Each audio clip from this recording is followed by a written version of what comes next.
Heritage Day. I'm State Senator Tony Hwang, and we have Representative Hughes. To give you a little backdrop in regards to the agenda, how we're going to proceed, I think we're going to spend a few minutes kind of outlining some of our legislative priorities and be able to give some background on the committees that we're serving and talk about the priority issues that we deem to work toward this legislative session. It is a short legislative session, meaning that on an even year, even after our budget was done last year and our biannual budget, it starts on February 7th and ends on May 8th. So it's literally just a sprint of over just that period of time for us to kind of review the process. And technically, the idea was that you were only going to submit bills that are budget related. I know. But at the same time, the chairs and the rankings working with the chairs could consider bills to be raised for public hearing. And I think that's where we are to be able to share in the introduction, to talk about our legislative issues, some of the bills that we're proposing, some of the issues that we deem as critical. Then after that, I think we'll wrap that up in about 15, 20 minutes, 30 minutes at the most. And then my goal is for all of you to be able to come up to the microphone, share your thoughts and concerns, either in conjunction with some of the proposals that we're considering and offering some in context and ideas, or add some new issues that we can propose. We have until February 12th or 14th to be able to submit bills for consideration. So this is why we're doing this pre-session and an opportunity to have this kind of engagement. So thank you all for being here. And Representative Hughes, why don't you kick off with regards to your introduction and the legislative issues that you deem important. Thank you, Senator. As Tony said, we are really confined to both committee-raised bills. We don't get to individually put in bills like we usually do on odd session years. That being said, I have been really excited about, I have an intern this session. His name is Gilberti. Yes, he's related to Gilberti's of Easton. And his primary focus is getting you all who are interested in certain topics to be involved in the policy-making process. So whenever there's a hearing about it, whenever there's a bill being filed about it, to be in direct communication with you so that you can submit testimony, or you can come to the Capitol and testify, or do it virtually, or just weigh in by directly communicating with me. So I really want to take advantage of that and use these forums that we're having to make sure that we are really, I've heard so many of you are interested in the death and dying bill. So many of you are really interested in the climate crisis bills. I want to make sure that you're involved and get to weigh in on those when they come up, because it's going to be fast and furious, like Tony said, and the hearings are going to be posted only 5 days before they actually occur. So I want to make sure that you have all the information you need to weigh in on that. So if you will put your name down on what topic you're interested in as we go through these major issues, I can make sure that my intern is getting you all queued up to weigh in on those, because your policy-making collaboration really matters, and that's how we get the public will behind it. We both have these major issues that are likely to come up in legislative session by committee, and some of the major ones that I'm involved in is aging. Obviously, the aging in place measures the workforce, the care workforce investment. I just finished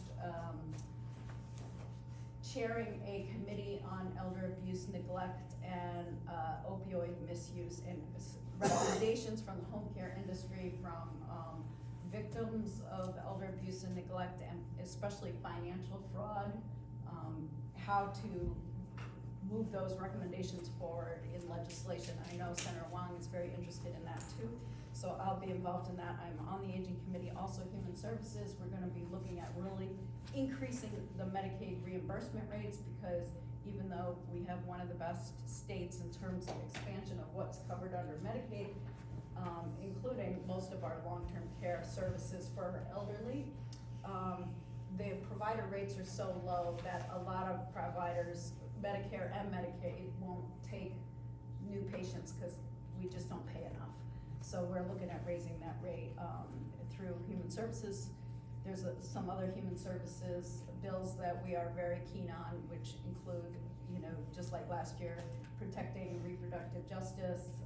We've got some privacy bills that we're looking at. I'm also on labor and public employees, proud to see some of our constituents in there. We've got a measure of expanding sick pay for a lot of workers, especially coming out of this pandemic. We really don't want, I work in the care industry, I'm a social worker in elder care. We don't want sick caregivers coming to work either in your home or out in the community, even in retail, because people are so vulnerable nowadays to these illnesses. So we would like to expand, phase it in reasonably over the private sector. That's one of our labor and public employees. Really, we're looking at workforce protection. I know many of you saw the announcement that Connecticut just launched a jobs.ct. I think is it Connecticut Jobs CT for a portal for job seekers that's going to make it a lot easier to find jobs, to have cost-free or almost free training and certification programs, and to get people hired a lot quicker.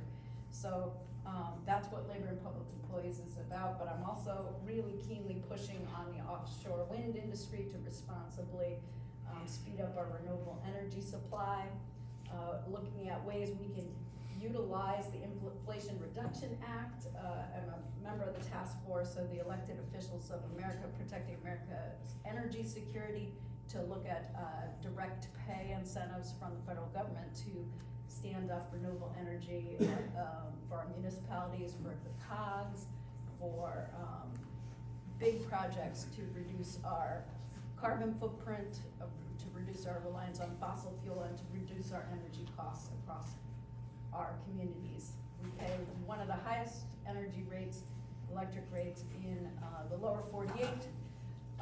We are limited in what we can do with that, but we are looking also at expanding PURE's authority to regulate some of those utility companies that are feeling like extortionist rates, and I know the senator feels the same way.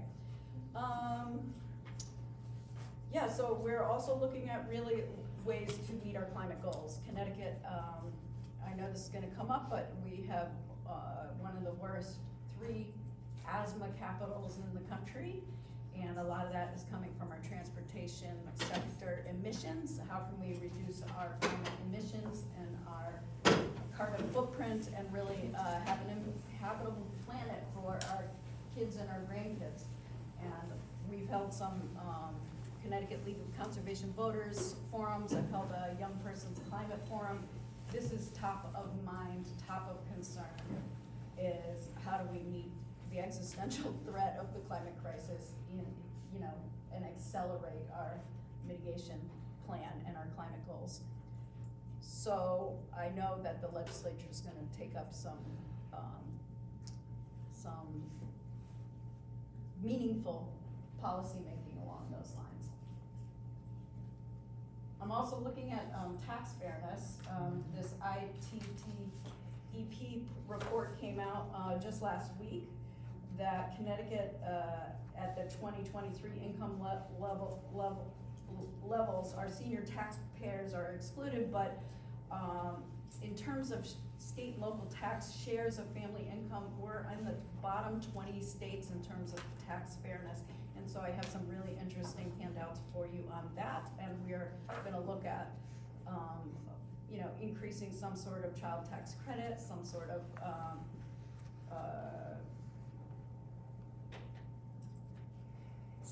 maybe capital gains to make it more fair for the share of income, especially unearned wealth income, because our lowest, second, and middle tier pay a much higher percentage than the top 1% pay of our state and local taxes. Our inequality of the ITEP, Tax Inequality Index, and the tax features driving the data in Connecticut. And any of you policy wonks that are interested in that, I've got this external analysis to hand out, and we're gonna be scrutinizing that, and at least indexing our tax brackets to inflation. That's gonna be another thing that I think the Finance and Tax Committee are gonna take up. That's a lot. That's a lot, but. We did talk about a short session, right? Yeah. You know, look, Democrat, Republican, it's a privilege for us to be able to serve and represent, and there are tremendous challenges, and it's part of the process that we got ourselves into, and it has been an honor. But for me, I try to kind of simplify in talking about if we have legislative priorities. One of the major themes that I've undertaken is the fact that we have to create a more affordable Connecticut. Now, affordability means different kind of needs and desires and challenges for different people. We have a tremendous community, but we have some diverse and unique needs within our various populations. So when I talk about affordability, I want to barrel down on particular areas of focus. The utilities is not on anybody's holiday list. They are a virtual monopoly, and they have had an opportunity to be able to be a beneficiary of doing an important role of building out infrastructure and making that capital investment and providing the safety and security and the ability and availability of resources in energy use as we have continued to increase that usage. But they have also operated like a monopoly that is insensitive in some cases, disrespectful in my regards, of the consumer that they're supposed to serve. They have a monopoly that we grant them as a state, and they need to understand that their role, as our role is as a legislator, is to represent the best interest while being able to make a return on profit. But what I have seen in my years in the legislative body, and it has gotten worse in these corresponding years, is that there is a tremendous lack of respect for the consumer in regards to their transparency and accountability, and also that the system needs to be adapted from a standpoint of a better way of accountability while maintaining the safety and the stability of energy delivery. So in this case, utilities is one of the major factors that we need to undertake. Combined in that area is an affordability is healthcare. Healthcare is one of the biggest cost increases. The increases have been remarkably staggering if you truly understood the true cost of healthcare. And there is a combination of Medicare. For many of those that are on Medicare, you know the reality that it is insufficient. You've been forced to supplement that with the ABCDs of the subplans. For those that are in Medicaid, you are able to get the care, but is it responsive? Is it truly accessible? Is it the same kind of care and standard that every individual should deserve? I'm not sure, right? Then you have a unique in the private insurance marketplace. Most people don't fully understand that nearly 75 to 80% of the healthcare insurance marketplace is in a self-insured marketplace. So if you work for Sikorsky, and if you work for Bigelow Tea, even though you get your invoices and billing from Anthem or Aetna, the company themselves pay those companies to self-insure you. What that means is they are managing the negotiations.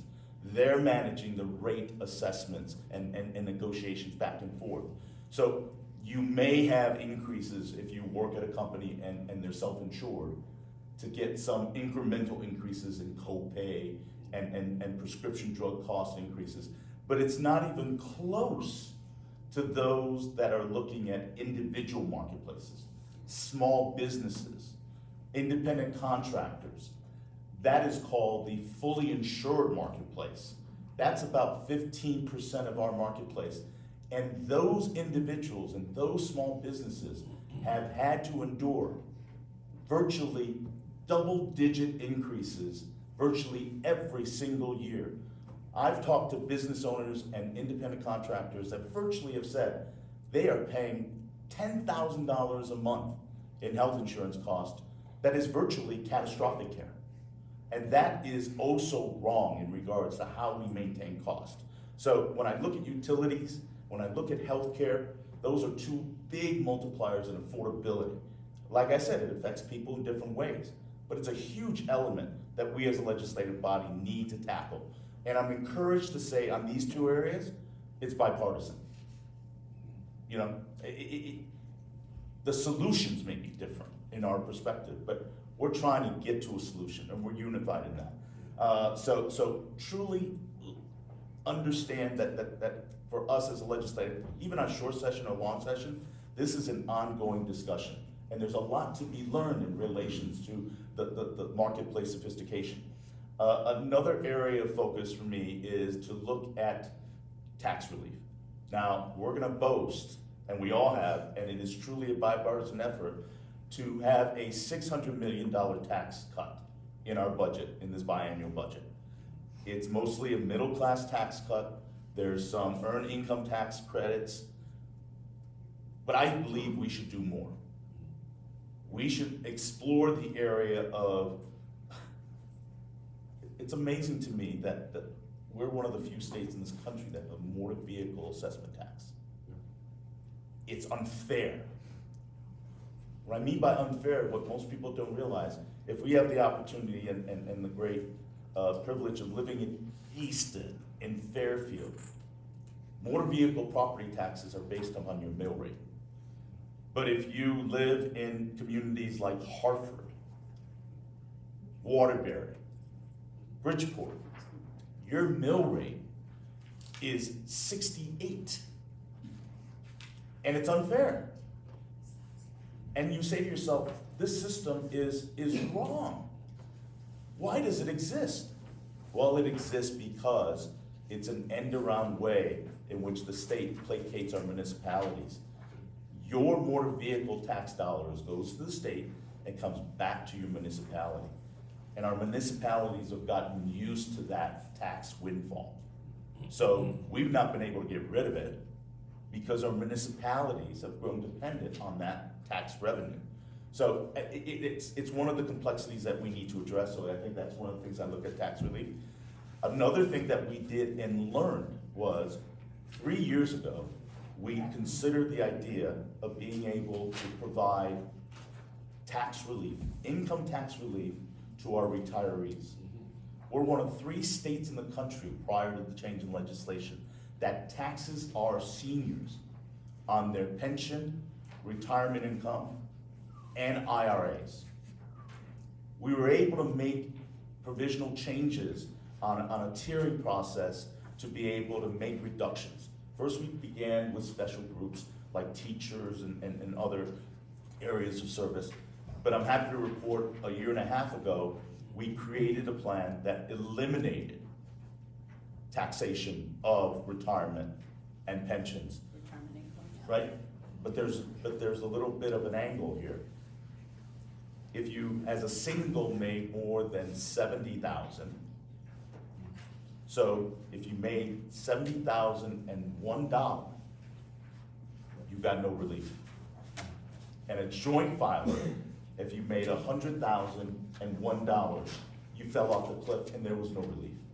So as a member of the Finance, Revenue, Bonding, and on the subcommittee on bonding, we looked at it and said, this is a great idea. We should be taxing our seniors and their income. I think it's triple dipping because they paid it in the earning area while they were in their career. So through collaboration and bipartisan work, we were able to move it up to, I believe, and I can get you clarity, I think it's $100,000 for an individual and $125,000 for joint filers. Is it? I think it's See, on I'll there. get you the real numbers. I think But it's the, on there. but the other part that was critical that I really worked hard on was, let's create a tiering.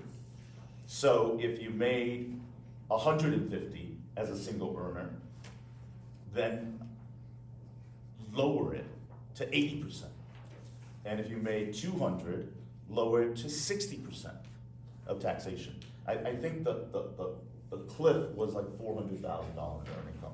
Right. But it was a much more progressive rate of regression. So, but I think the ultimate part is we shouldn't be taxing on that income for our retirees.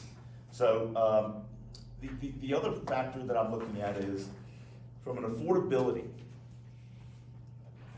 We need to create a more affordable opportunity for people to live in the state if they have jobs.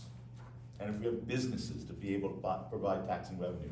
So I was on the governor's workforce council. What does that mean? We took away all the silos on the various areas of committees and the departments, from Department of Labor to the Department of Economic Development. And the idea was to kind of create a collaborative, bipartisan working group from the governor's perspective and include sector leaders like Pratt Whitney, Sikorsky, to Pfizer and Alexion and the pharmaceutical, to Electric Boat, as well as Bigelow. Cindy Bigelow and I work very closely together to be able to bring all that sector and also bring our very capable and fantastic higher education, vocational tech leaders to kind of talk about what we can do, our universities. So we had a workforce, we made some recommendations that cut across silos. And what we found was truly, there is incredible need for labor. There are fantastic businesses all throughout Connecticut that could grow and prosper multiply if they could hire talent. We lose talent from the education that we provide to many of them.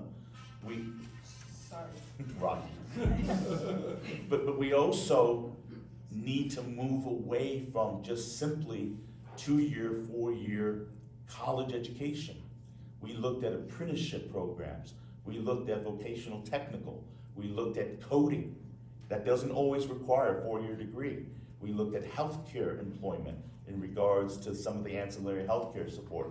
We also looked at helping people start their businesses. But the challenge in the kind of an interrelated ecosystem that we have in Connecticut that makes it difficult for these type of things is some of the things that I'm kind of focused on when we look at affordability. And I've gone on talking about some of the real critical parts of affordability and legislative priorities, but I think there are other issues that relates to quality of life that is important to what make living in Connecticut and living in Easton so uniquely wonderful. Look, it's not a cheap state to live in this.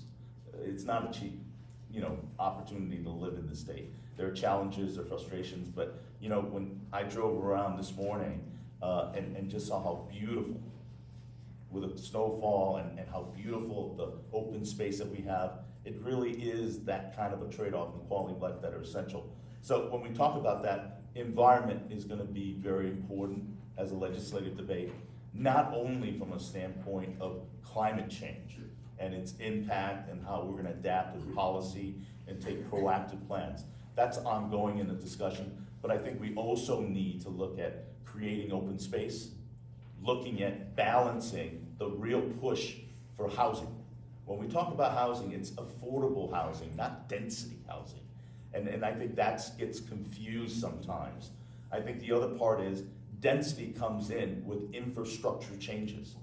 When you look at the incredible town of Easton, where over 75% of your town property is watershed. Where is density and sewer and water flow going to be when you build out capacity? But we need to find compromises, and I think that's one of the ways I want to approach it is we want to maintain an eye on the environment. We want to be able to create a sustainable opportunity when we make these decisions, but we also need to move forward. We need to find a better way. It is not acceptable for us to put our head in the sand and say no, no, no. But I also offer to Hartford is the fact that you cannot dictate your one way fits all on various communities. You cannot dictate policies that go on in Hartford and various other areas in the town without fully understanding that we have a watershed issue. There's a reason we have the zone codes and the acreage separation that we need, because it diffuses pollution and impact on our watershed.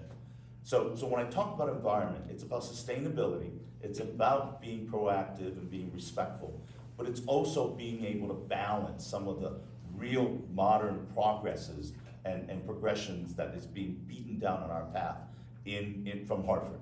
I'm not saying no to all of this, but I think for me, I've been battling it to say, understand the unique statuses and circumstances of Easton. Respect that. It's not the community saying no, it's the community saying we can't sustain it, right? I think another area is, for me, is the ranking on transportation. It's a struggle for me when I hear these incredible tragedies. We just had a wrong way head-on crash just last weekend. A woman from Arizona drove off in the wrong way in Branford on I-95, instantaneously expired. And what people need to understand is, from 2021 to 2022, we had a 500% increase in wrong way driving fatalities. Every single one of them could have been preventable. And nearly 90% of those fatalities were all impaired driving. There is a real litmus test for us to say, impaired driving is something we can prevent. Road safety is critical to prevent tragedies. Now, unfortunately, we as a legislative body has legalized marijuana. I've railed against it, not from the standpoint of opposition to a class 1 drug, narcotic in the federal government. That itself is important. But no, I think we've not fully understood the impact on our quality of lives, on our roadways. We have not listened to, the battle was such that we did not listen to law enforcement that need to deal with unique challenges and learn the lessons of states that have taken this on, like Colorado and California, and the impaired driving impact. And remarkably, when we passed the legalization of marijuana, during the COVID discussions that we had that were very limited and very limited public access, we couldn't have this meeting with a crowd like this 2 years ago. But that bill was passed, and unfortunately, I was on the ranking in public health. It's remarkable to me that the legalization of marijuana never went through the public health committee for discussion. Never incorporated for public health well-being, never included education committee. It went through finance, because all we cared about was social equity and funding. It may be an important discussion, and it may be a pathway that we get there, but that is one of the critical problems we have, is we take policies and we look at money rather than understanding social impact. Another area that I railed against, unfortunately, is now plague upon us, is online and sports gambling. The data points are going to be stunning on the impact of our young people.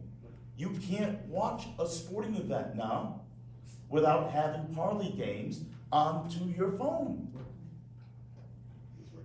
We ignore those arguments because we saw dollar signs.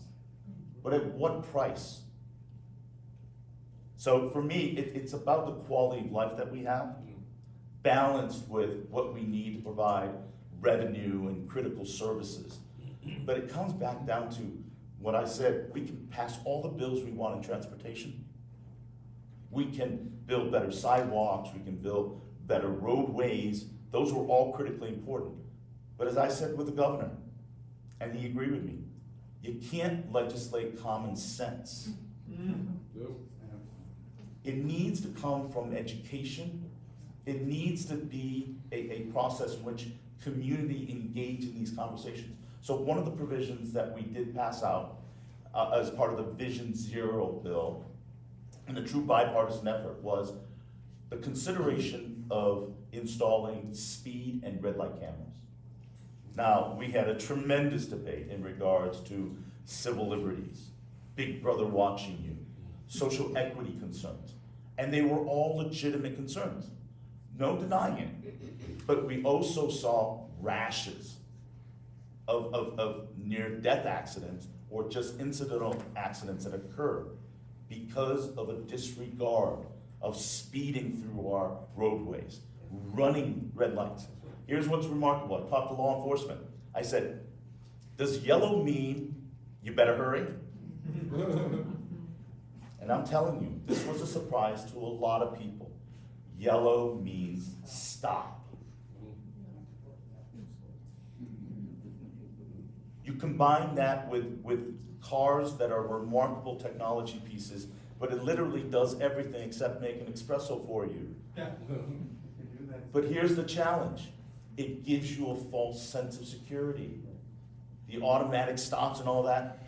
I've seen people get on their phone, I've seen them. I just got rear-ended a month ago, right on 25 on Main Street on a stoplight. It was traumatic. And I'm grateful I didn't get hurt, and I'm grateful the person with me didn't get hurt. It was a young parent, a lovely lady who had 3 young kids screaming and yelling in the back seat. I got out of the car, made sure they were okay, but I will tell you, after she told me that, I saw 3 of the most angelic kids sitting there with their hands down and not doing a darn thing. But that's what happens, right? Accidents happen, but we have far too much of it. Whether it's COVID related from a standpoint of traffic not being involved, and now we still have not adapted to increased density, but also our smartphones, that is such an integral part of everything we do. But again, you can't legislate common sense, but I think the fact is, we can do more when we work together and collaborate. But unfortunately, on these issues that we talked about, we're united, we're bipartisan. We passed a budget that's bipartisan. But if there are issues coming to taxation, talking about respecting the Could you voice say of that again? technology. And I think that's the measure, right, of the challenges. And listen, it's an incredible honor that we get to represent our neighborhoods. I'm very grateful that we don't have to be on the national political landscape, because it is divisive, corrosive, and absolutely not representative of the mass majority of the people we represent. We don't have that, I hope, in our communities, because we're right here. We know the people in our community. We can have these kind of town halls, and as Ann offered, and I reiterate, and obviously Representative Tony Scott, who had a prior commitment, couldn't join us, we're present. You know who we are. And I'm hopeful that we are able to accomplish things, represent you to the best of our ability, and that when you think about us, you're not thinking Democrat, Republican, you're thinking about the priorities and the accomplishments and the issues that we deem to work on your behalf. So, it's a long way, so when I say 15, 20 minutes, you want to add to it? No, Because afterwards, we welcome your Yeah, feedback we want after you you've guys had a chance to talk. listen to I also us. just wanted to say, you brought up a couple of points, is some of this increase in risky behavior and risky driving we see across the country. Connecticut's not immune from it, so we are trying to maybe catch up, but it also intersects with the children's mental health crisis, quite frankly, adults' behavioral health crisis too. To that end, we're hoping to extend our telehealth, beyond the June 24th. That was a temporary thing to allow out-of-state providers and other folks to be, basically to be reimbursed, like you're talking about the insurance costs for telehealth visits, if that's appropriate for their care. A lot of mental health has shifted into telehealth.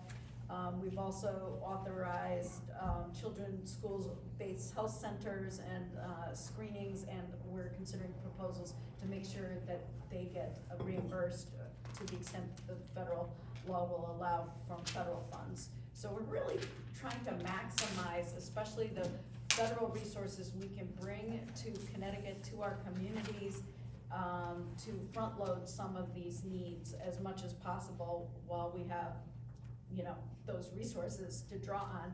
And again, move away from the reliance on property taxes and, you know, figure out ways to more equitably fund our good education, our, you know, roads and bridges, dams, water quality testing, indoor air quality testing, our school infrastructure that needs updating, all of that kind of thing. So we are very cognizant across the board beyond the committees that we serve on to really try to bring those resources to Easton and the entire community that we represent. Well, you've listened to us, so we're gonna look forward to listening to you, so feel free to come up, share your name and share your issues, and Yeah. we'll do our best to offer feedback. And thank you all for being here, so you guys can take lines.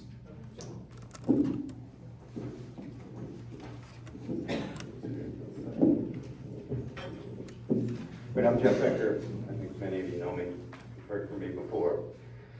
Tony, I think your approach in some ways is backwards, because we keep talking about unaffordability, and the unaffordability is driven by wages. We have record corporate profits. We have greater and greater corporate monopolies. We have less and less control over what's happening. And so we have this unaffordability problem because people at the top, through what's eventually the result of Reaganomics trickle down, which is really trickle up. You have billionaires who are paying pittance in taxes. They get richer and richer by the minute. They make more in sometimes in minutes than most of us will make in a lifetime. And until we fix that, until we remove this gross inequality where we have billionaires who are buying Supreme Court seats and Congress people, I don't see how you folks can actually fix that, because it's an issue that's sort of jokingly say above your pay grade. It's unfortunately more pervy, because look at the minimum wage. It's federal minimum wage is $7.25. It's been that way for how long? I mean, it represents nothing close to reality. But let's now move on to the thing that's most important for Easton. And just so that people understand the challenges here with the desire to build affordability and increase density in Easton, you cannot build a sewage treatment facility in Easton or Trumbull because there are no water bodies you can discharge to. And once you recognize that, you realize you're full stop, you got no place to go. On top of that, as the seas rise, and they have risen inches off our coast here in Connecticut, and as we saw with last year's record-breaking temperatures around the globe, you've unfortunately seen a step increase in your global warming problem, which sends us further and further down the spiral over the waterfall where there's no back button. I think a lot of what we see in the bad driving, the crazy driving, the 80 miles an hour everywhere I've driven from here to Maryland, and everybody I've talked to says the same thing. People are driving 80 miles an hour. There's an unconscious recognition that we have practically no future unless we get our act together and make the giant changes that are going to be really painful and impossible. Because if you say, well, okay, so the sewage treatment plant in Fairfield is going to be underwater first because it's right by the coast, and then the access ways to both I-95 and the trains, all that stuff's got to move. But how are you going to move it, and where are you going to move it, and who's going to pay the quadrillions of dollars it would take to do all this? And you're running out of sand to make concrete, so that just adds a whole other problem. So the idea of adding density here without having the ability to manage the sewage is a dead stop. Why do we keep beating this dead horse? You cannot have both. It defies the laws of physics, and nobody's come up with a way to manage the sewage that magically just makes it go away. And if you can't deal with it, you can't build a density. Having worked as an engineer, the first thing we should do is we look at the entire region of Fairfield County. You figure out what your maximum sewage level is. That's your density level, and it stops. You cannot outgrow that. But unfortunately, we have this very piecemeal thing, and it doesn't register, and people don't unfortunately see this. I mean, Carl Sagan made this movie called Mind Walk. People should watch it because he talks about these giant problems, and most of us, We can't get our minds around it. It's just too much. Jeff, if I may, there are a lot of Yes, people lining no, up. that's good, because I think I've actually said enough. But Well, you I mentioned- just wanted to offer that, a compliment to you for your passion and your advocacy. You have not wavered at all. I still remember, we had a public hearing in planning development on housing. And Jeff came at the last minute, he had spoken to me, and he stayed for 10 hours. And this is in front of the state senate. Right? He Yeah, stayed the for entire 10 time. hours.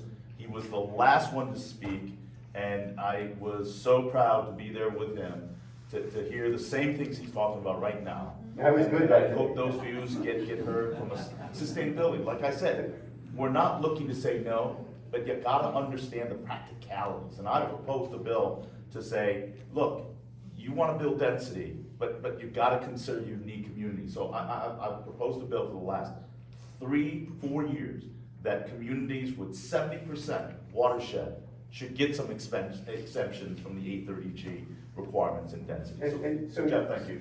So just one last thing, so you see with all this rain, how the increase in water in places everywhere, there's ponding and whatnot, but you don't see anywhere. And lastly, there's a beaver in the pond by my house now, that's a great thing. That's a good sign. Thank you. Follow that. Smart guy. How are you? I'm Richard Lexenberg. I'm a physician, my uncle was a bookie, and so I have a few different points to make. It may seem unrelated, but it's all tied together. And you write beautifully. Thank you very much. All right, so affordable housing to me is a wonderful title. It's sort of like Puppies in a Basket by a wishing well. It just has all the right intonation, rather than calling it the Green Space Elimination Initiative, or the Construction Industry Subsidy, or the Land Speculators Insurance Policy. I think affordable housing is a much better title, even though it's very misleading, and I don't think we should compromise. You said we have to compromise. I don't think we should, I don't think we have to, I don't think we better not compromise. I think we better not compromise. Now, in terms of the gambling, as I said, my Uncle Schultz, who was paraplegic because of polio, could only find work as a bookie. And I learned from him that if the state doesn't handle gambling, he will. And Maybe he could do it better. he probably could do a better job. But the point is that people are going to gamble. They're going to go through organized crime if they can't go through their phone. And the people who gamble are people who gamble. And I don't think that we should be all that concerned about who they gamble for, as long as the money doesn't go to my Uncle Schultz. All right. The other thing is about the impaired driving. I'm a physician. For 50 years, I've been hearing we should install codes in cars so that drunks can't start them. I need a code to find out if I've overdrawn my checking account. I can start my car if I'm blind, asleep, or paralyzed. I can still start the car with my tongue. This is ridiculous. All right, so that's something. That's something that has to work its way into the auto industry. Last issue is about the insurance companies. I worked in New York most of my life, and the big joke was, in Connecticut, hospitals aren't in charge, doctors aren't in charge, insurance companies are in charge, and they're bleeding it for all they're worth, and nothing's going to become affordable, nothing's going to become rational until somebody gets control over what is another monopoly. Bye. We are united. Do you want to, Dr. Lindbergh, I can offer you a positive is 4 years ago, we did implement that repeat offenders of drunken driving need to install a breath igniter. Right. The problem, and that statute, the problem is these habitual offenders do not want to comply with the law. They have skirted it. They have taken other cars. So I think I think your point is very well taken. Matt has been a tremendous leader in that. But maybe I go back to what I said. It's common sense, and it's the peer review. He or she is getting a car from someone else who's enabling this type of behavior. I think if you think back, God bless your Uncle Schultz. But you think back 25, 30 years ago, impaired and drinking and driving was part of our culture. I think through incredible work, incredible education, incredible advocacy, it has become a moving away from that in education, in societal, using Uber and designated driver. But we have now a new variable. You can smoke pot. Yeah. You can take substances, and if you somehow get stopped, there's no test. Right. We need to understand when we passed that law, we didn't understand the consequences of it. And if there are any tragedies because of impairment, then we as a lawmaker have not done our job. And when you talk about gambling, you're right, it'll go elsewhere. Marijuana too, all right? Here's the deal. And some of the black market dealers probably have better customer relations. But here's the deal. For me, that we as the state of Connecticut is now going into business for something that promotes and creates havoc in people's livelihood and gain from it is something that I'm deeply troubled by. Here. Tony, Right. our time. We heard your speech for 45 minutes. I didn't go that We way. got a room full of people. Dwight Sr., I'm grandson of the man that built every reservoir in the area. If you have the luxury of living in Easton, Weston, or Reading, my grandfather defined this town. More importantly, the water supply supplies Bridgeport, Stratford, Fairfield, Lower Easton, and of course, Bridgeport is Connecticut's largest city. Now, I can throw the BS word around, and I'd love to. I'm tired of hearing about equity. Bridgeport is loaded with equity. You destroy the goddamn watershed, that's it, folks. I don't want to hear about balance. We are one of the 12 watershed communities. Unique. Easton is more unique than all of them. Why? Because of the masses of the people that this water serves. Now we're talking about safety. Okay? Car crashes. Monday, Martin Luther King Day, 10 a.m., brand new truck in front of the Jewish home, full traffic, before me, behind me, oncoming traffic.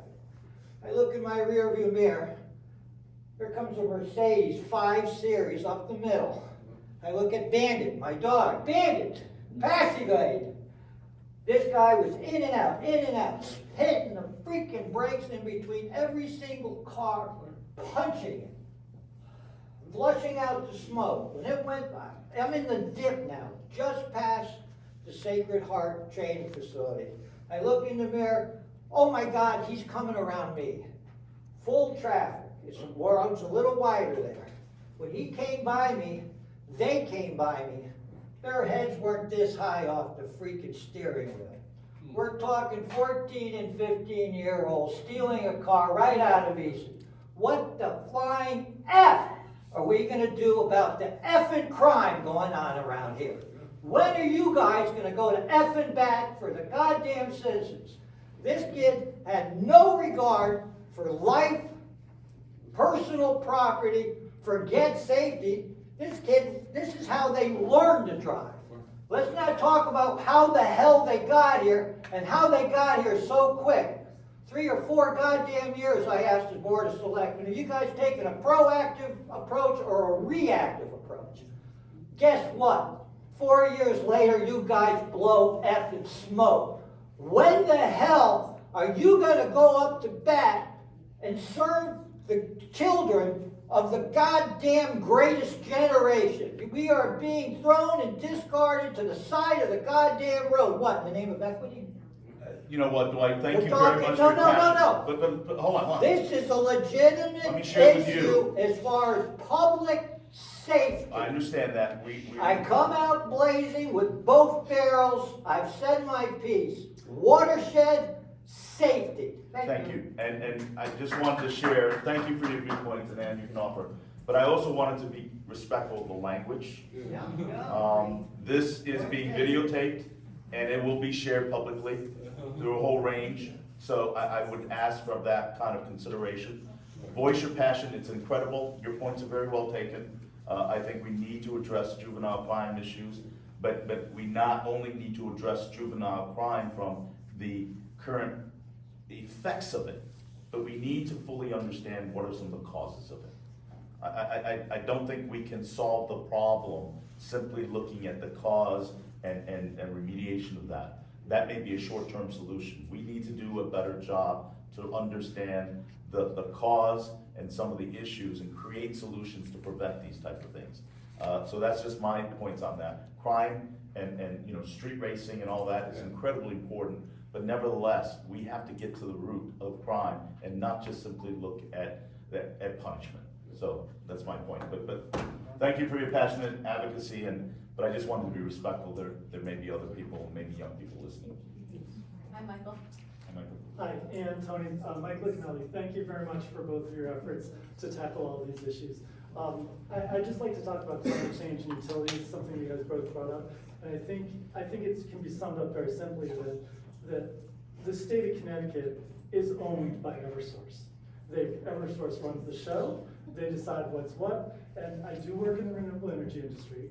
I deal with Eversource and United Illuminating all day long, and I have a few suggestions, really specific. Yeah. Does that also apply to UI as well? Yeah, Okay. yeah. Well, they come along because they're smaller, but Eversource is the one running the show. Yeah. First of all, why is it that utility is allowed to lobby? And why are they allowed to lobby in private? Yeah. How about all communications between any utility and any government officials, whether it's PURA or state representatives or state senators, must be in public and can't be funded by lobbies?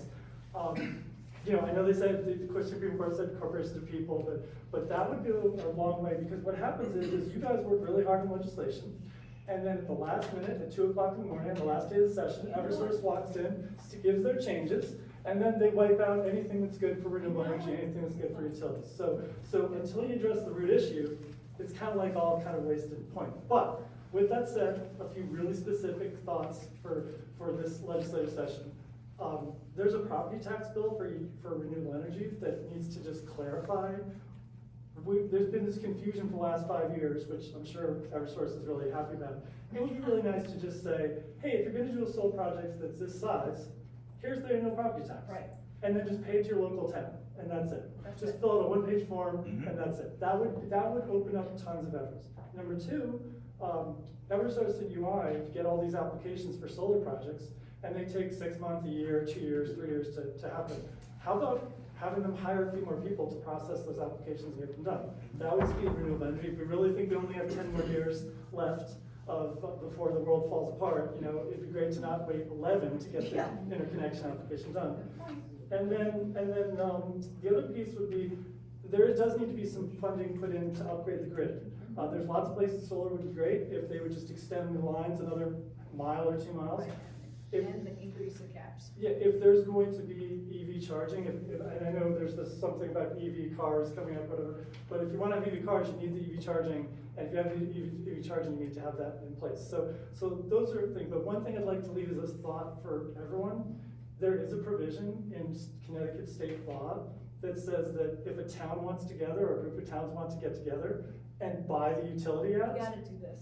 they can do it, We can and do it and as they a can do crowd. it, you could do it as a group, and I think that just maybe towns getting together and saying, hey, we're looking at this, might wake the utilities up to go through. Lastly, I don't think it's fair that utilities, like electric companies should own water companies and gas companies, because Because what happens is they're just good at lobbying, that's their skill, like the electric company isn't good at being a water company, they're just good at like raising rates. So those are my specific comments, thank you very much. And, Thank you, Mike. Well, you're right on target. We are looking at broadening, like Kara's, like separating those entities from being allowed to just, take over. I know the AG's office is involved too. And you're spot on. We have unprecedented millions of dollars coming our way federally to do exactly that. Is consolidate, municipalities. We can do it as a cog. We can do it as a town to own our own, utilities and create a, rate relief. And we can put up renewable projects on all kinds of nonprofits or town property or state property, quite frankly, churches, anywhere we want, and we have millions of dollars to do it now, which we may not in 5 years or not. Is anybody in town doing that? Thank you. Working Yeah, on that right now? yeah, and I'm meeting about that next. To follow up on that, Norwich and Wallingford have their own energy, and their own provider. You know what, I'm receptive to proposing a bill that takes a look at the charter to grant UI and Eversource. It will definitely stir a lot of pots. I don't think the administration will let it go much further, but I think we can have that conversation. And I think it's necessary to bring greater transparency and accountability. As the Vice Chair of Energy, I remember there were many things that we were trying to get the utilities to respond. They were arrogant, they were disengaged, but it's a remarkable thing that happens, and this is part of the role and leverage that we have as legislators. We can propose a bill, and we can have that conversation. And it's remarkable to see how receptive they are after that bill gets passed out of committee. So I think this is a conversation, but as I said in the beginning, they need to understand their role should not be to Wall Street, but it should be on Main Street and the people they represent. But the arrogance and the billions that they make at the expense of the consumer and the lack of respect in regards to consumer services is beyond the pale. And when I talk about pure commissioners, there's only 3. And it seems to be a revolving door that a commissioner leaves and they go work for a utility. There is an opening for 2 more that I encourage the governor to fully appoint immediately and to reappoint Marissa Gillette, who is a peer chair, who has really created some accountability and a balancing of the field. Yep. So I think it's inside the Beltway, but now please encourage that PURA get the people that represent the balance that's necessary instead of what has been, unfortunately, business as usual. There will be a bill going in around PURA's authority, but go ahead. Yeah, hi. Hello, John Miola from Fairfield. Just a point I wanted to make that I understand the legislature is considering, or they're debating, putting up mandating electric cars by 2035, following California's suicidal policies. I think that Connecticut would be wise to not follow California. I think Connecticut would be wise to look at California as a cautionary tale as to what not to do and how to run your state. I had to purchase a new car in October, and I went up to the dealer. We wanted to buy a Hyundai to replace one we had was an Ioniq, and we looked at the Ioniqs. They were all now all electric vehicles, and they wanted $60,000 for one, a base model. I can't afford that, and I don't think anyone else is in a position to be able to spend $60,000 for a car. Plug-in hybrid, okay, I could accept that. They're fine, and those were at $40,000. Instead, I ended up we did buy an Elantra that's a hybrid. But the mandate all electric vehicles would be. Can I clarify that? Yeah. Okay, so we have only two standards that we can adhere to. Right. The federal standards, which were weakened Right. under the last administration, Right. and the California standards, which predate that. Right. In 2022, we already passed a law to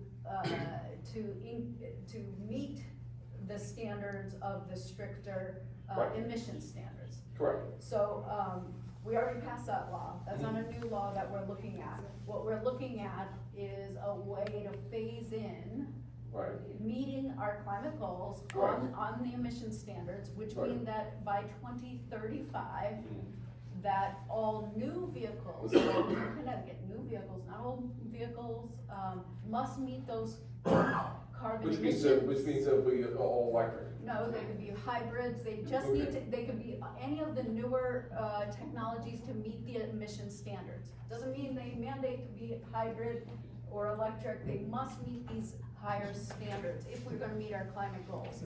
You can keep all of your own, gas powered, you can use them, Right. we're still gonna have gas stations.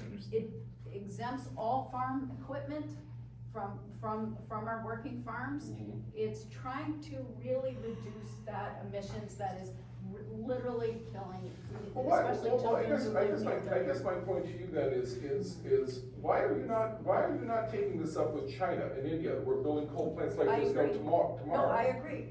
Why is it falling on us? Well, Connecticut has to do its part, Yeah. and again, we have some of the worst asthma rates in the country Okay. from the emissions, so we have to do our part to protect the health. If I may. Yeah, so, yeah, it's, I agree, and we wanna be like, as a region, because emissions and smog, we had them all from the wildfires, it doesn't know state borders. It's like, what is Connecticut doing its part to meet our carbon emissions reduction? And we have we wanna do our part, we also wanna phase it in, we wanna look at it again and look at our infrastructure. I absolutely agree with you, if it's not affordable, and we don't have the infrastructure, but we're talking 11 years from now, building that up and putting that in place. So I've driven an electric car for the past 6 years. I now have a plug-in hybrid. Yeah. That's not in the shop, because I got rear-ended. I'm a subscriber to the electric car. They're great to drive, but I've also understood that it is not my primary car. Right, exactly. It is my second car, that I drive 65 miles to and from to Hartford. That's within my range. But I bought the hybrid plug-in because I want to do my part. But it's my choice. Exactly. And that's what's really important. We do have some of the highest air pollution Right. because of our density and traffic in the southwestern Connecticut area. It's important to consider. Right. So when the bill that was raised that Representative Hughes referred to, it was strictly along partisan lines. Now, how does someone in Litchfield and in Scotland, there's actually Scotland in eastern Connecticut, how could they support these additional burdens and mandates on them? This was purely a vote based upon party politics. If you look at that vote, it wasn't based upon what I said earlier, that you vote based upon what is in the best interest of your district and community and listening to the people, just like we're gonna propose a component on the charter of our utilities. This is what the purpose is. But no one, for me, living down here and understanding air pollution is important, that we can do our part to reduce the impact and be cognizant of climate change. Believe it or not, I was the only individual that did not vote along party lines. I had the discussion. It's what's remarkable is the polarization in the party politics, where we vote based upon labels again and partisanship and not on the issue. Right. So, as we begin this discussion, the governor threw out that we're gonna follow California, because we passed the law 20+ years ago to follow the California emissions, right? But here's the deal, he wants to now make it into regulations. Okay. So, Regulations Review Committee is a unique committee in the legislature, because guess what? It is the only committee that requires equal party representation. there were 8 Democrats, 8 Republicans. They have split chairs from each party. And guess what? They actually had a full-out deliberative debate. They had a transparent discussion about the regulation adoption. And guess what? The people, Democrats and Republicans, said, this is not attainable. This is not good for a majority of the people in this state. So they decided if there was going to be a vote, they were gonna vote down this regulation. You never hear about this. The governor decided to pull the bill. So those regulations you're hearing about are no longer in effect. We can still strive to meet those standards. There's nothing telling us not to, right? Make better cars, build better infrastructure, have more charging stations. Look, I've driven it for 6 years. Half of the charging stations don't work. Right. And if you're looking at that from a capacity issue, the infrastructure is not there and it won't be there for 10 years. Only Tesla has a built-in infrastructure. And they don't share it, they're about to share it, but I yet to be seen, right? So we don't have infrastructure. Number 2, we don't have the capacity. You think with my hand waving, right? We don't have capacity.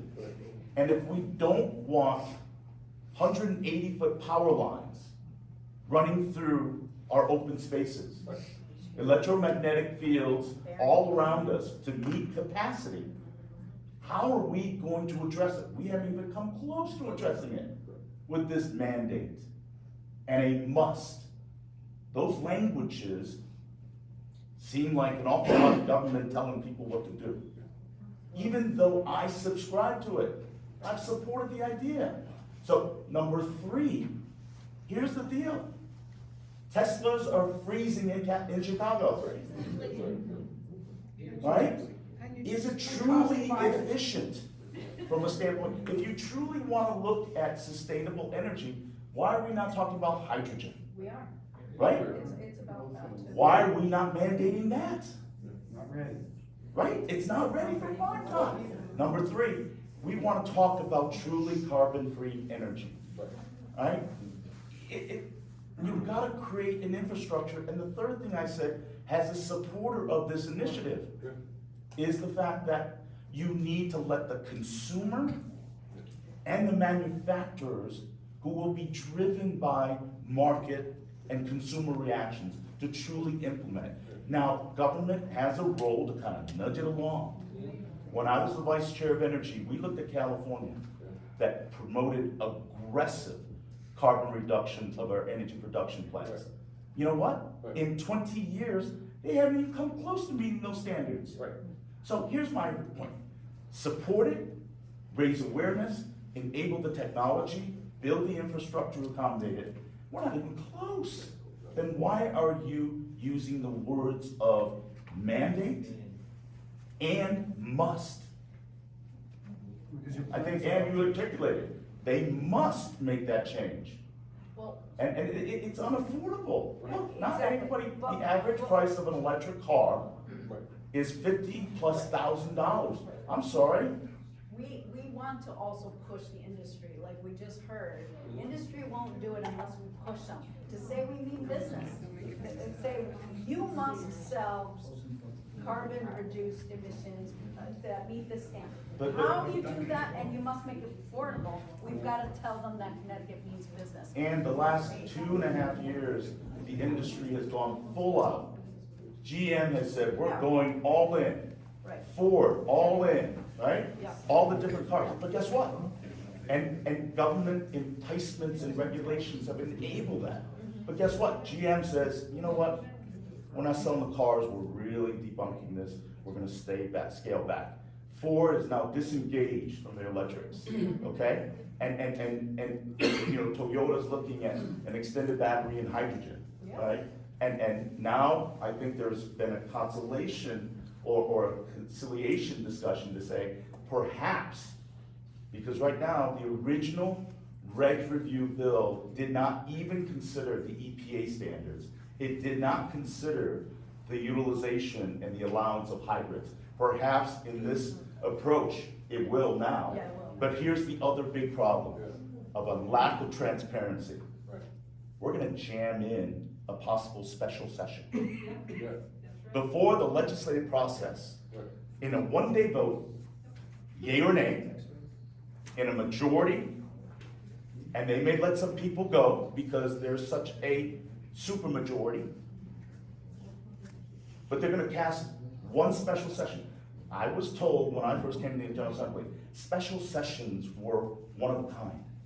They were unusual, they required the governor's approval. We have special sessions 2 or 3 times a year now to pass out bills that are convenient. Everything's an emergency. So we're gonna have an emergency session before legislative session to pass one bill so we can get it passed, get it done, and maybe people won't remember it come November. Well, all. There's that tremendous lack of transparency and due process. We talked about this, right? We're hearing whispers of a special session, the 30th and the 31st. I just got notice to keep my calendar open. And my thinking is, there was a recent poll that came out that 80% of the public don't support this mandate. So what are we doing? But again, this special session idea is a disrespect to transparency, legislative process.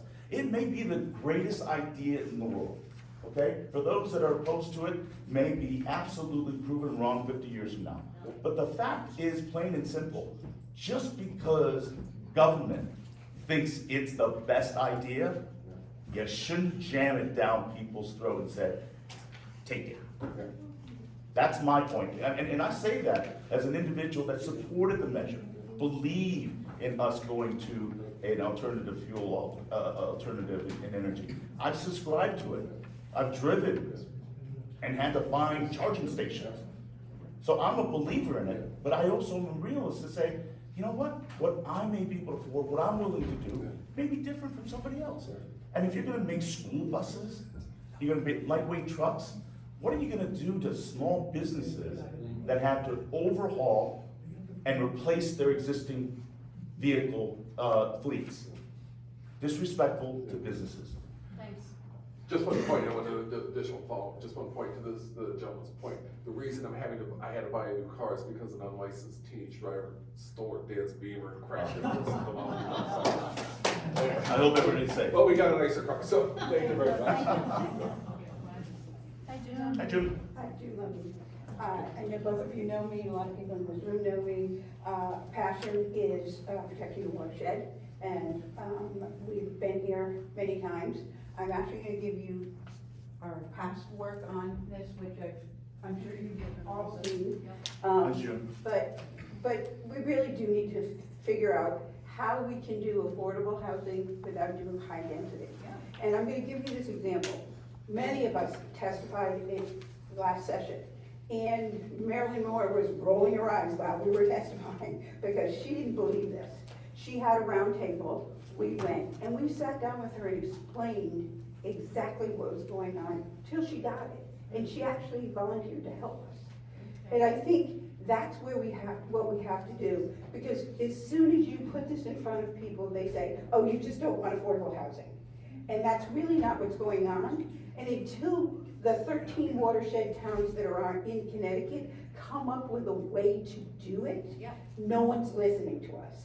So we wanted to figure out, there's a group of people that really wanted to do a focus group and working group on how we can attain that for those of us who are in watershed towns. Because our watershed towns, our taxes are much higher because we can't have high density. We've been paying for this, not only paying for it in our taxes, but we've been fighting it in lawsuits. We've been doing this, and we really need to come up with a resolution because it's not working, and the one size fits all doesn't work either. So whatever resources we need to put together, people we need to put together so that we can figure out affordability, affordable housing, and get this legislation passed it's a must at this point, because the developers are just knocking the doors down. And we can't, we as Easton can't sustain the lawsuits. We can't sustain trying to protect it ourselves. You guys have to help us, because it's beyond that point. I'm gonna speak to a couple of other issues. One was crime. I'm gonna tell you the story. My best friend, car was getting stolen at 2 o'clock in the morning, and she calls the police. And they were like, oh, don't worry, we'll find it a couple days later. We're not coming out because we can't give chase. So they let them steal the car, and they said, oh, we understand, it's a group of kids that meet at McDonald's in New Haven, and they steal cars, and then it's an initiation for a gang, and they get in the gang. Whoever has the best car gets into the gang, and then the cars are found. She had to have a bunch of stuff because they wrecked the undercarriage of the car. But what that says to the public is, okay, we're allowing crime because it's unacceptable, and we need to figure out, because one law is upsetting how to enforce crime. We need to figure out how to make this work so enforcement works. Can I just clarify a few points? One is that's not a law that you can't chase. That was posts the police officers standards training that decided it was too dangerous to do high-speed chases for certain crimes. I mean, there had to be a certain threshold for. But I didn't figure the law. I just said that's what they no, explained to us. I understand Okay. that, but that's a common misconception that we passed a law that Okay. said you can't do that. I want to say that that's part of the post's own standard that this was too dangerous. But you're right, it's incredibly frustrating what the public perceives this as, is we're not gonna go after that.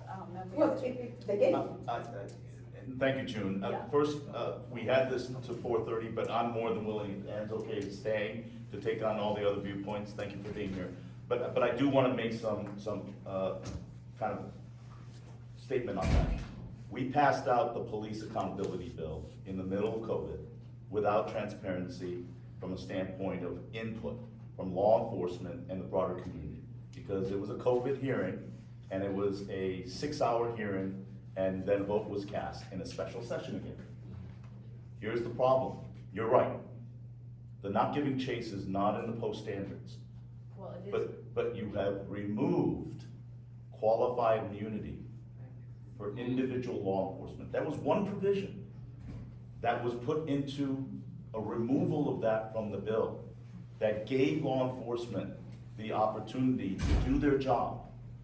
Of course, underlying scrutiny and doing what's right and to prevent anything what happened in Milwaukee and other abuses that occurred from ever happening. We take pride and we do our best in that. But removing qualified immunity failed by one vote as an amendment.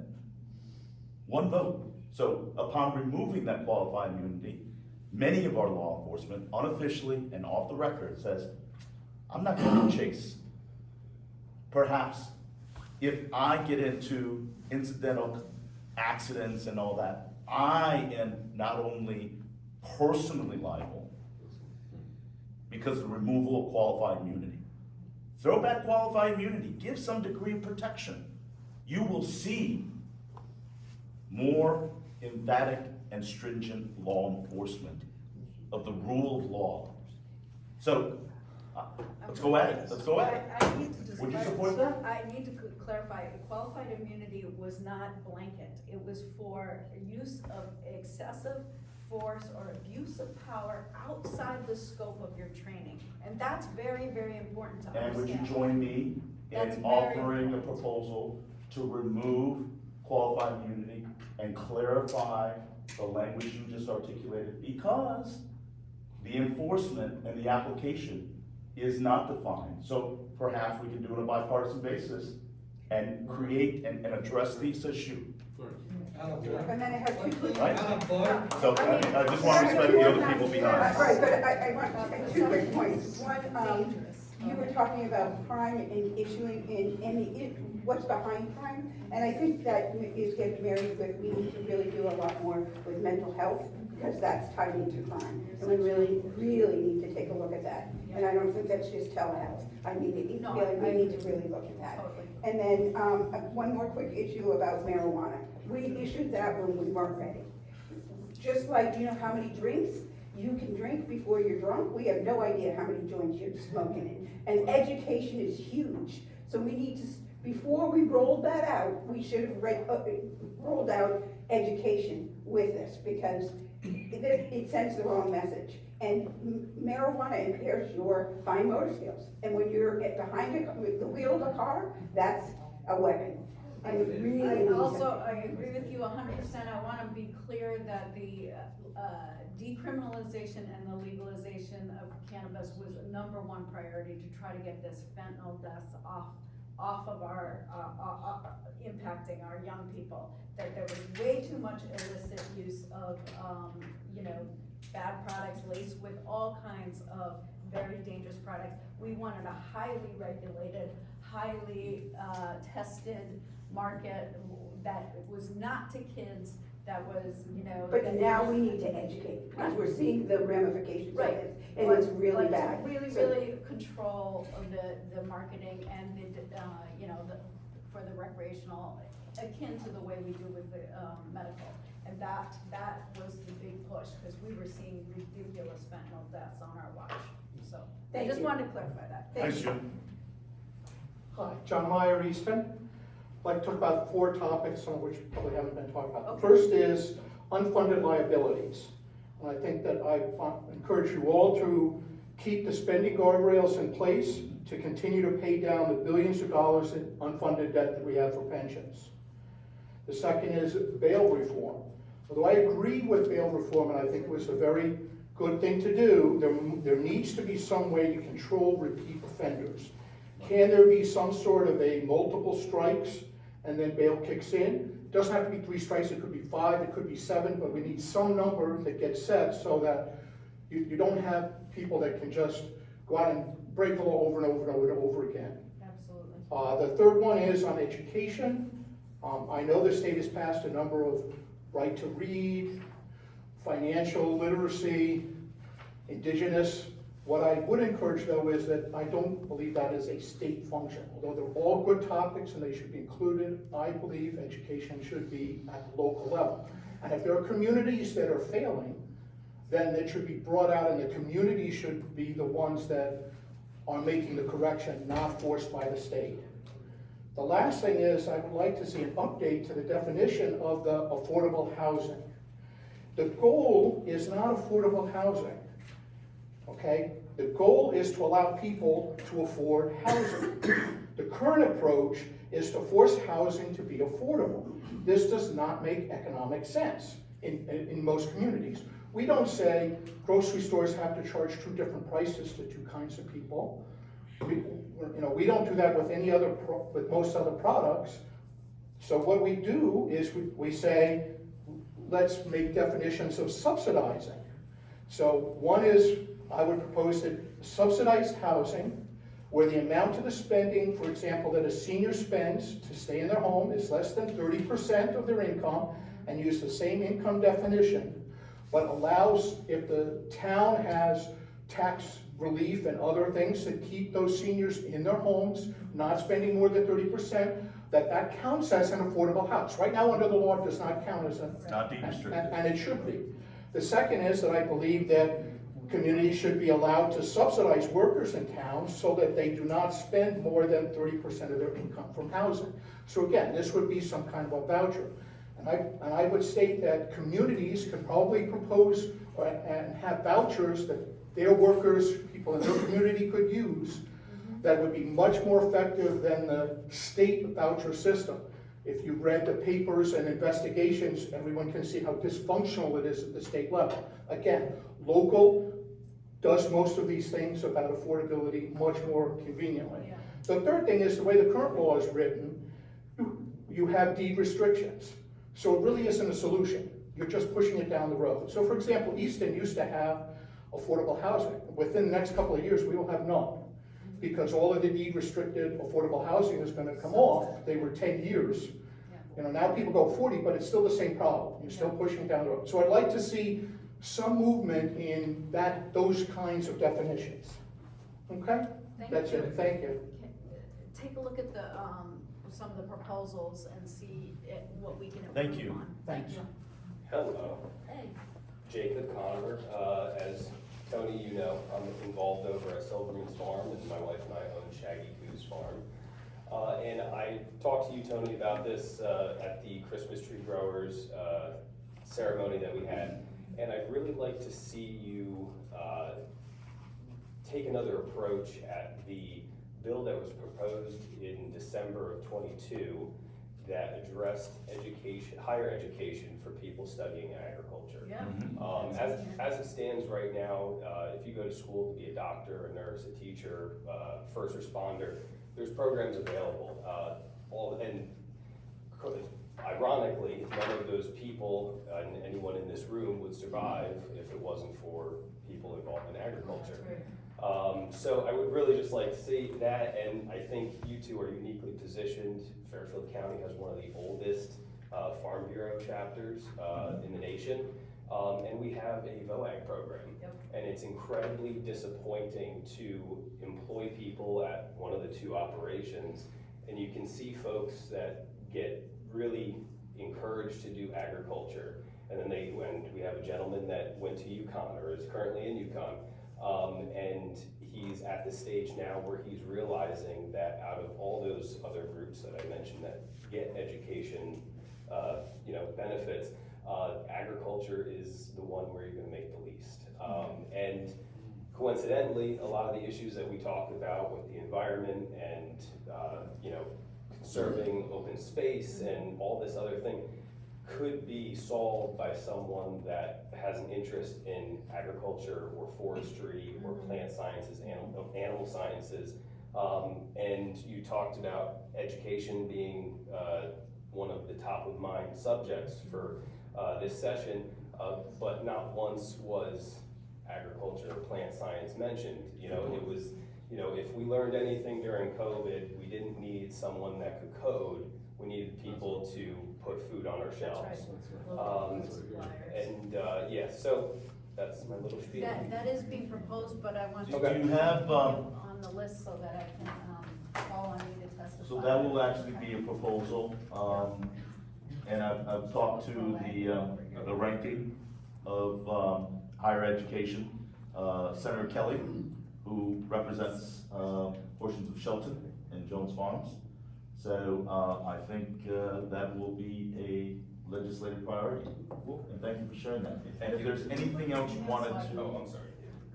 if there's anything else you wanted to add as a supplement based upon your background and experience, please share that. Yeah, that'd be great. That'd be awesome. Thank you. Thanks. Hi, Anthony. First of all, thanks for your service. A lot of times you put up with a lot, and late nights and staying late now, so thank you for what you do. Thank you, our spouses deserve it. Yeah, burning season, Easton, Connecticut. You heard today, Watershed, spoken so well and about what you said too, Tony, about what percentage of watershed we have here in Easton. So I want you to think right now, this session and future sessions, what can we do as a community to help get this word out? And what are you guys going to do during this session and future sessions? I'd just like to hear what we can do, because this is such a critical issue. Yeah, no, I'm glad you asked that. The answer is not town by town. The answer really is collaborating with our neighboring towns and saying, we can't do this, just in Easton. We need to look at where it makes sense, where there is infrastructure. We'll lend our watershed supply to you all, but you need to increase some affordable housing options around the train, around the infrastructure like sewer and stuff. We are looking at that at Reading, for instance. We are looking at transit-oriented development in Fairfield, but we can't do it as a little tiny town and say, just exempt us. Also, I have gotten commitment from the governor, boy, if Easton could demonstrate and pilot how we can transform some of our housing, existing housing, or the old, Samuel Staples schools or something like that into senior housing, demonstrate a little bit of, continuum of housing diversity, we can start to look at how we can be exempted from 830G. It's like, we have to show the will though, that we're going to be creative about the solutions that we come up with to keep our seniors here, that they can, not be shoveling out snow by themselves of quarter-mile long driveways. I mean, it doesn't make sense, right? Same with our firefighters and our teaching workforce, our childcare, we want that to live near us, but we have to show some creativity in our solutions. It doesn't have to be to scale, but it can say, here's what we're doing in a little micro way, in a little micro neighborhood to keep our, folks living in here. And we need our neighboring communities that can support the infrastructure to look at micro density and affordability in those areas. And then get a pass as a whole community region, not as town by town. And the governor's really willing to look at that. Just give me 5 minutes with the governor, I'll. I know, right? As I said in the beginning, I think we need to find pathways, okay? But it has to be a Easton perspective. Mm-hmm. But collaborate. In representing multiple other towns, Yeah.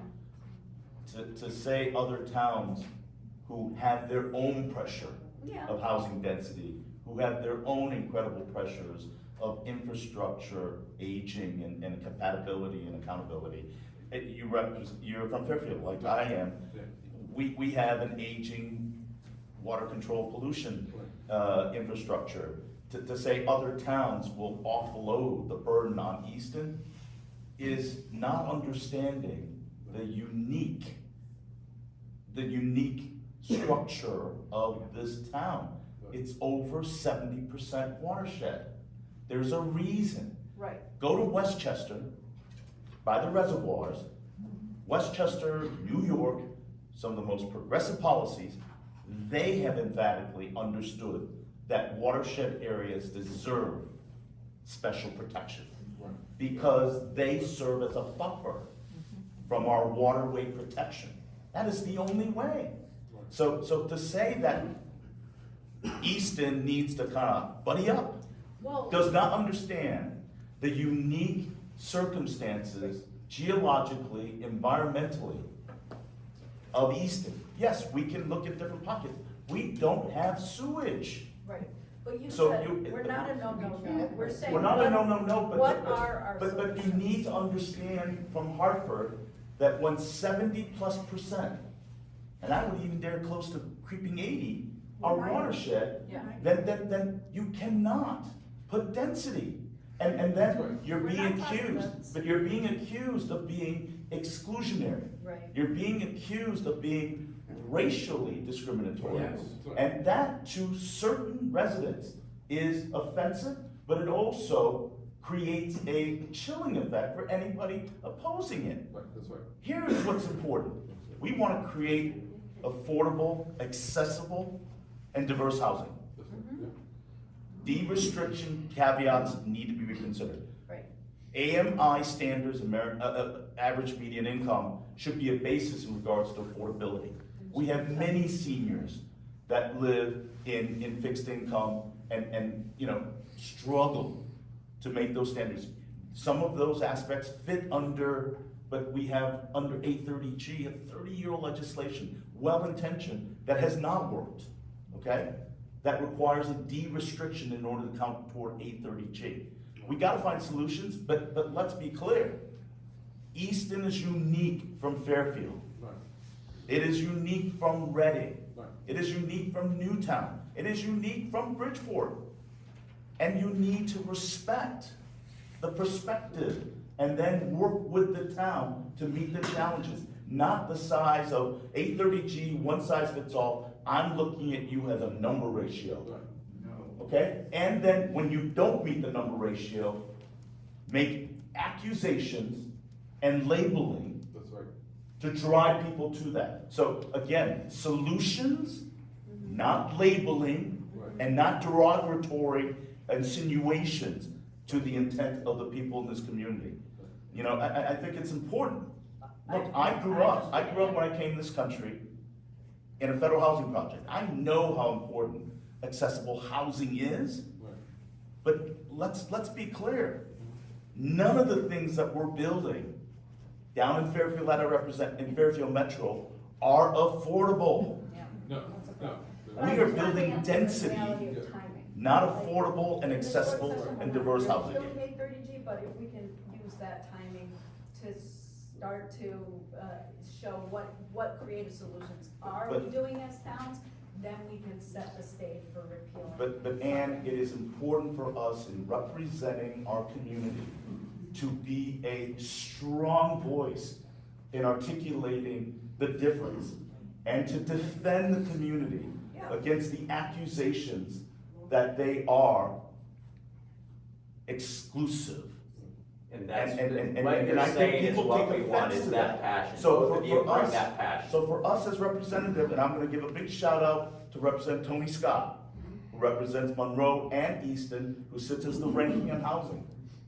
He wasn't able to be here, but I'm gonna give him a shout out. He has fought for those same kind of discussion points. So I would offer that for me, and I've endured tremendous sling and arrows from our housing advocates, and I've told them, we have a housing crisis in the state of Connecticut, across the board. The solution is not a one-size-fits-all. It is not a developer-driven solution, right?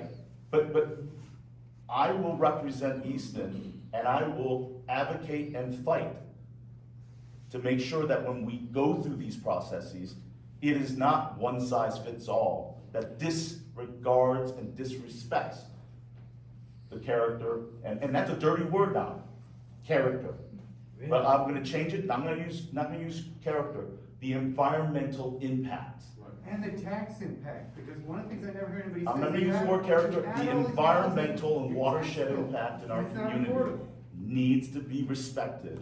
And for us to represent you, we need to be forceful in saying, this is not about exclusion, this is about protecting our natural environmental resources. That's good. Environmental protection. Thank you. Get me all fired up, sorry. Thank you for staying late, everybody. I'm gonna go quickly because I gotta go. Thanks, pick up Adam. my kids. Hi, Adam Howard, used to be Easton, now I'm Weston. Usually I make everybody angry, so I'll do my best here. The two reasons why I'm up. One, and you know about it because you and I talk about it a lot. The other one is the topic that seems to be going here, affordable housing, crime. It is exclusionary. It is. When we're saying character, we are talking about something in particular. Let's not fool ourselves. Affordable housing for people in not only our community, but in the communities around us, is the key to reducing crime. Ensuring that people who live near us and around us have affordable housing is not a slogan. Affordable housing is not a slogan. It's real life. When you have an affordable place to live, it means you don't have to work 2 jobs or 3 jobs. It means you get to spend more time with your family. It means you get to spend more time parenting your kids, so they're not doing whatever they're doing at McDonald's. These two are linked. Issue number 1. Issue number 2, I really like the, we need to talk about our stakeholders getting involved. And you know this one, last year, legislation was put up to transform the way that people who work in restaurants and hospitality get paid. We are the 2nd largest employer of humans in the country outside of the government. It was done in quiet, it was done with one lobbyist group. There was no press, and I get your emails every week. Wasn't on it last year, wasn't on it this year, wasn't on the topics you brought up today. It is. I've emailed you and Rep. Mansworth twice. Yes. No reply. I talked to him this week, he said he's. All I'm saying is, Yes. all the stakeholders need to see at the table. We've got 5 restaurants around the state, more than most. Somebody who can talk to us, our managers, our employees, about the way this is actually gonna affect them would be great. I raised your proposal with him this week, and He said he'd talk to you, but I don't. Adam, if I may, afterwards, if I can get your contact information, I'd love to be. Ann can give it to you, I gotta go pick up my kids. Okay, thanks, Adam. Thank you. Thanks for staying.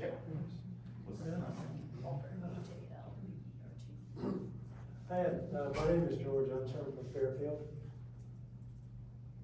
I have two things that, two subjects I'd like to talk about that relate to public health. The first one is the subject of food additives. I don't know about the awareness that you might have of legislation on that. California has passed legislation banning 4 food additives and colorings. It's just a start. I mean, I think the FDA has 10,000 food additives on their list. Excuse me. So they passed the bill. New York is considering a bill, and I'd like to see something happening in Connecticut in support of this. And a lot of you may not be aware of this, but there are a lot of food additives that are really toxic, and food colorings. And a lot of people think, well, you get a rash if you've got an allergy or something. A lot of these additives are especially dangerous for children, because children's systems can't handle them. And my son is one of those children. Well, he's an adult now, but he was one of these children. And when he had food colorings, he had behavior problems. One of the most significant things is he would go into a deep depression and have suicidal thoughts. And he's in grade school. God bless. Okay? And so, like my wife and I keep thinking, do food colorings contribute to teenage suicide? Probably. You know? So there's a lot of these additives that have behavioral impact on people. So what they've done in California is they're really trying to put the pressure on the FDA to do a lot more. They've only had 4 things in their bill, but nonetheless, it's a bill and it's a start. So I would like to see something happening in Connecticut to pile onto this, if you will. And so there's Connecticut, there's New York, there's California has passed a bill. They're the first and only one has passed one. And to my knowledge, New York is the second state, and they're considering a bill, and I'd like to add Connecticut onto that list. You mentioned 2 things. What is the second issue? Okay, the second issue is, it has to do with medical aid in dying for the terminally ill. Yes. I know, Tony, that you have voted that out of the Public Health Committee a couple of times, but I don't think you've ever declared whether you would vote for the bill when it makes it to the legislative floor. I'll send you my floor debate on this. Absolutely. I made a public statement. You did? Okay. Absolutely. I Trust me, I've got the emails from the diocese that tell me so. We're Okay, very aligned on I just that. wanted to clarify that. No, Very no, aligned. no. But it's gonna come up again, so if you would like to testify, let me know. I wanted to thank you. You were one of the first ones here. You were brave enough to sit up right in front, and thank you for doing that. In regards to the food additive, we'll try to get that bill to the Public Health Committee. I was the ranking on that, but we needed that discussion. I mentioned that in a meeting with Bob Duff Yeah. on Monday, that he seemed to be Yep. favorable to it, and I talked to Sarah Key, and she seems to have, interest in it too, so I just wanted to make sure that, No, thank that you. there was And your name again? I'm sorry. My name is George Unser, U-N-S-E-R. I'm on your mailing list, I don't know if I'm on. Well, you're in. I'm just saying, if you You're in the wanna town. testify about that, I Thanks, would be George. happy to, make sure you're aware of it. Thank you. 1 more. 2 more. Thank you. Thank you for staying. And I'll be Thanks, real George. quick. Lisa Lastro, Beatrice Easton. A couple of things. Thank you so much for coming. When you guys come and show up at everything, it means so much. I think where a lot of us feel sort of helpless. A lot of theirs out there, it's really important that you show up like you do. This wasn't my point, but I so appreciate the comments on aid and dying and your supported that as I get older. Very important. I just wanted to add all the talk about the water resources, affordable housing density, all that. I think it's also important. Easton and our region's been called the lungs of Fairfield County too.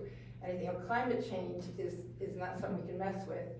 Protection of our water and our air is something that we can do, and something that the town in this area, with our forests, with our water, we are doing what we can to protect our area and doing what we can with climate change. So I sort of bring the forest part up as well. We've talked a lot about the water resource, but I think our trees, our forests that we have so much of, in protecting open space, in our buffer zones for our reservoirs. And I mean that in terms of education. I mean, some of this is going to be, on your behalf, or on your part, is going to be awareness to the powers that be that want affordable housing in these places. It's got to be a forceful case for the lungs and the water that we're all going to depend on, along with our food and farms. So education and remembering, you know, what's more important than our air, our water, and our food. Health. Hey, Dave Antonis from Easton. So just a couple things. And you mentioned psychological care for kids. I think the thing you need to look at there is not expanding access. You have plenty of access in the state. What you have is completely inadequate reimbursement rates. Right. So my wife is a psychologist. She knows a lot of psychologists. A lot of them are not taking children or any patients under the state plan because they don't get paid anything to do the work. So if you don't fix that problem, I don't know what we're gonna do. Remote psychological care, not really recommended. The telecare, So, yeah. no doubt. I mean, like I said, our insurance companies are not on a lot of holiday lists that parallel with utilities. And we have, you know, put forth, you know, mental health parity care, but the bureaucracy and the kind of the devil in the detail and the execution is critical. So no doubt, I think when we talk about mental health supportive services, that has to be an essential part, because for us from the insurance side, you know, there are providers that are still in insurance companies' provider booklets that have not taken patients for years. And they won't unless, they have to earn a living too. Exactly. So We've also looked at being able to provide access from a reciprocity and licensing across the state to be able to allow the advanced skills to be able to do some of that work. But no doubt, we are, you know, look, as I said earlier, mental health supportive services has always been needed and in short services.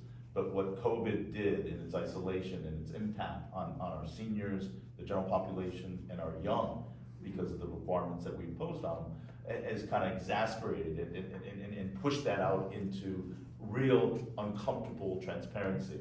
So now we're trying to make ends meet in addressing these issues, but the structure, you know, a better way structure needs to be adopted. So thank you for sharing that, and if your spouse would want to offer some of the commentary, I've spoken to the Connecticut Psychological Association, grateful to have been honored by them, because we raised the issue of saying accessibility and payment, as well as the ability to do their job, which is so critical to mental health. Yeah, I appreciate that. I think it's also, you have to keep in mind, right, you're talking about the youth, you're talking about solving youth problems. The state only has so much money to spend. So if you're not gonna spend it on getting them care, then don't be surprised if you have problems down the road. You're right. I mean, Yes. that's just, Yes. well, so basically, Thank you. so the other issue Best is, upstream. The other issue, go ahead. Best it's the 830G, so just want to clarify here, we're living under 830G. Developers are dictating what's going on, right? That's where we're at. So, and to your point about build something and then that's like Field of Dreams, right? But we have to fix 830G. I agree. Right? I'm And just I telling you refer the to, there was, reality of timeline. yeah, there was an article in the Connecticut Mirror, I just read it yesterday, just within the last couple of days. It's a bipartisan concern, Fairfield, you've got a mathematical equation under 830G that can never be met. That's right. It's a mathematical impossibilly. The But dog that's chasing the- its tail. Yeah. But that's the law that the legislator created, right? You created that law, fix it. 33 years. Right, it doesn't matter, you're there, you're our elected I representative. agree, I agree. So you. 6 years ago, I worked on a bipartisan basis and changed the formula Yeah. for 830G. It was the only bill in the 8 years of Daniel Malloy, Governor Malloy's tenure, that we were able to garner a veto override. The only bill that overrode his veto, implemented the bill, the collaborators on a bipartisan basis, and God bless, Senator Gary Whitfield and I are dear friends. We don't agree on a lot of different things, but we work together. One of the provisions he said, 5 years, then it sunsets. Well, that 5 years over, we're back to normal. The formula made a little tweak, you would have thought we moved heaven and earth, but it didn't change.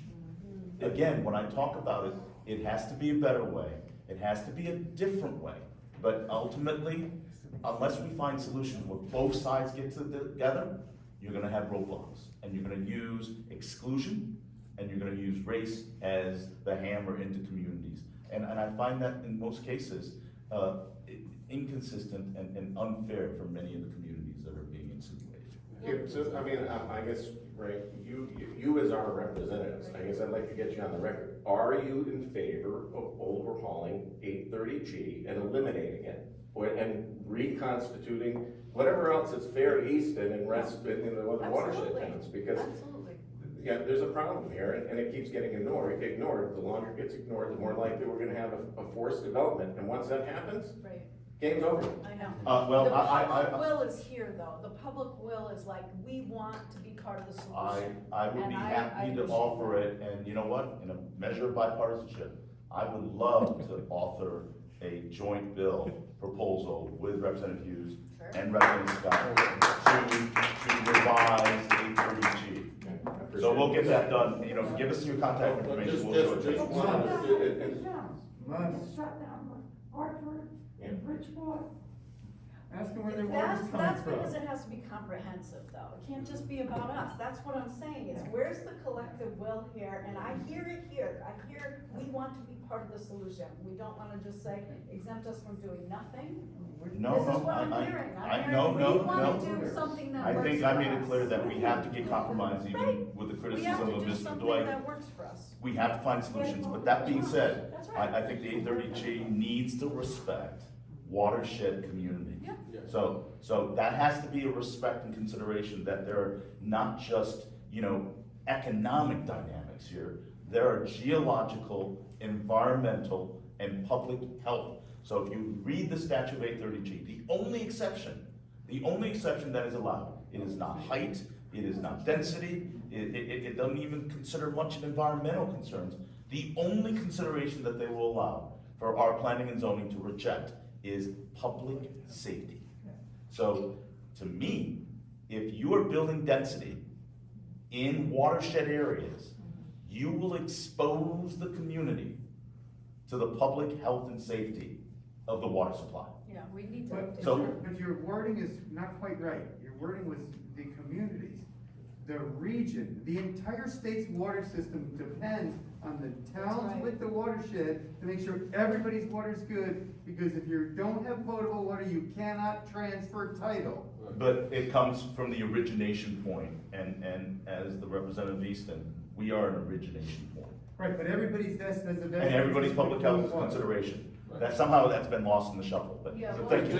Just one last comment. You mentioned the runway drivers, right? So that's just one problem on the highway. I drive on the Merritt Parkway every day. Every day I see trucks on the Merritt Parkway, every day. So there's been a bill proposed and passed on the Transportation Committee that will now not just punish, the focus was punishing the truck drivers. The truck drivers don't know in some cases, because there are three parts that we undertook. We encouraged our GPS companies, because truck drivers do not use the GPS that you and I use.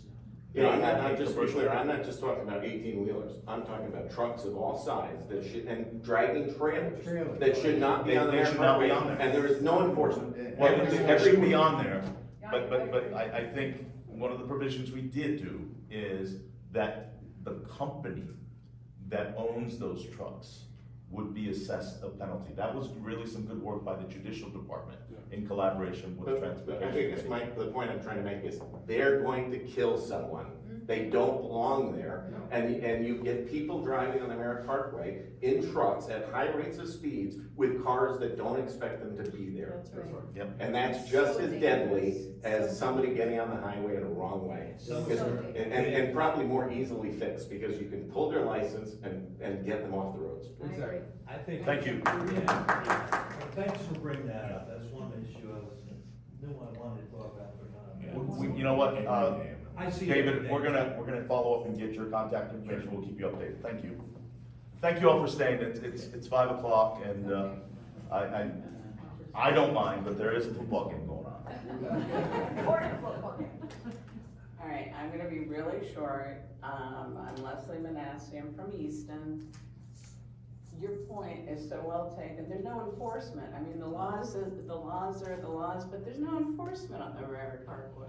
You know, you see it, it's not the 18-wheelers, it's the trailer, the private people with the trailers, but that's not what I was gonna talk about. I'm just seconding. That's another one. Been behind that on my way home. Sign in every Every day. entryway. Been behind that on my way home. Big yellow sign. You go ahead, I'm sorry. Oh, sorry. So what I was gonna talk about is the water. To Jason Conover's point, food is paramount. Water comes with food. Without water, we can't exist. Water is an issue all by itself. There's no trade-off to having pure water. You can't say, oh, well, I'll get you pure water if you have some affordable housing over there. I think it's ridiculous to pair the two and short-sighted. I just don't see it at all. Anyway, there's 169 towns in Connecticut.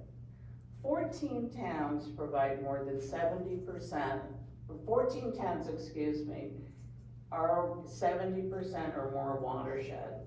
14 towns. Easton is almost 90% watershed because you're not taking into account the well recharge areas. We drink our water from wells, so it's really 90% in Easton. So you can fix 830G by just adding that one little paragraph exempting towns with greater than 70% watershed area. There's only 14 of them, 169 towns. To me, I think that's an easy fix, and we should do it. And if you guys could agree and author a bill, I don't know how you guys work in the legislative process, but get together with some of those other legislators from the other 13 towns and get this thing through so we don't have to keep working to protect our water. Do you have the list of the 14 I towns? do, you have it too. You have to, I gave you that back. Okay, how many in Fairfield County? Reading's not one of them, funnily enough. I know. There's New Caney, there's, I think Darien, I can't. No. No. They're upstate. Easton and maybe Weston. Weston. Weston, perhaps, but it's, It's not 70. no, there's a reason I It's chose Easton 7. and everything is elsewhere. Reading is, what's the percentage of Reading? Easton, Reading has Nothing else in Fairfield. 85.5% watershed. Yeah, I see Reading is the only other one in the list. Okay. In Fairfield In County, Fairfield County, right. yeah. They're like Morris, Union, some. But we have. Okay, we have that list, we'll follow up, thank you. Yeah, you do have a list, and the other thing is, affordable housing, okay, but if anybody's ever looked at the formula for affordable housing, and I know you have, it's a misnomer. I mean, most senior citizens will qualify for affordable housing, and anybody on pensions that don't have a lot of other income, that's it, thank you. So we're gonna have a bill talking about 830G, I love it, bipartisan basis. Hi. Hi, Elizabeth Boyce, Easton. Nice to see you. Thank you for your time. I do work for the Historical Society, and when I say that, I mean I'm a volunteer, and we have precious few. But we did receive from the state the CT Humanities Operational Grant. I know that was not funded last year. I can assure you we used it well. We have been volunteering at the schools. We afford volunteer opportunities for high schoolers to learn about the history of our town, scanning opportunities. We volunteer at the senior center. We could really use those funds. So if there's some way that that could be looked at, I appreciate it. Well, that fund was gained by 100% of the effort of the Historical Society. You have been a tremendous advocate, and I extend my warmest regards to everyone. And I think that's the other part of the equation, right? Is our historical context. We don't want to use the word character, but guess what? It's an important part of our history. Absolutely. And if I can invite you both tomorrow, we have an event at the Congregational Church, Staples Academy, to hopefully preserve that building. Preservation Connecticut, their deputy director is coming to speak to us at 11:30. There's going to be a new roof on soon, right? That's news to me. I'll find out tomorrow. Okay. Can you share that information? No, they have, yeah. Oh, really? Good afternoon. Good afternoon. It's an Thank evening. Thank you, you for sir. being here and allowing everybody to have a little piece of speaking. Question, referencing the recreational marijuana bill that was passed. And you mentioned that it was passed just through the finance committee and didn't have any. Yeah, I'll clarify. It's I will general clarify. It's actually general law. It did go through the finance from a revenue side. Yeah.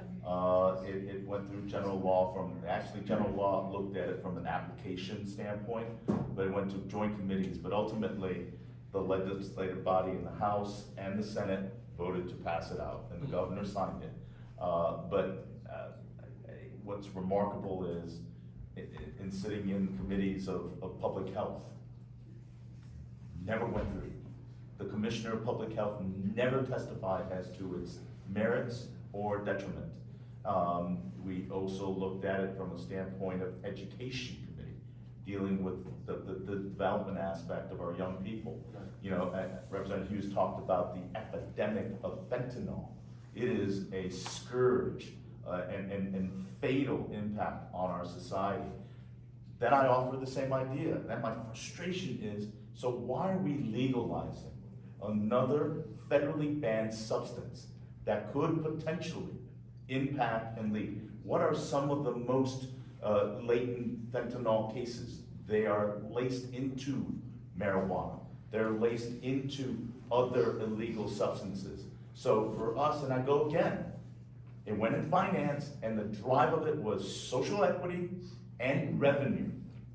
And the fact is, we have not looked at the developmental impact and the societal impact. And I'll repeat again, my frustration is we as a state are looking to make money off the backs of people relating to gambling and narcotics. And then we talk about the scourge. The irony is not lost on me, the fact that we're gonna legalize marijuana, but boy, oh boy, we're gonna talk about banning menthol cigarettes. Yeah. Okay?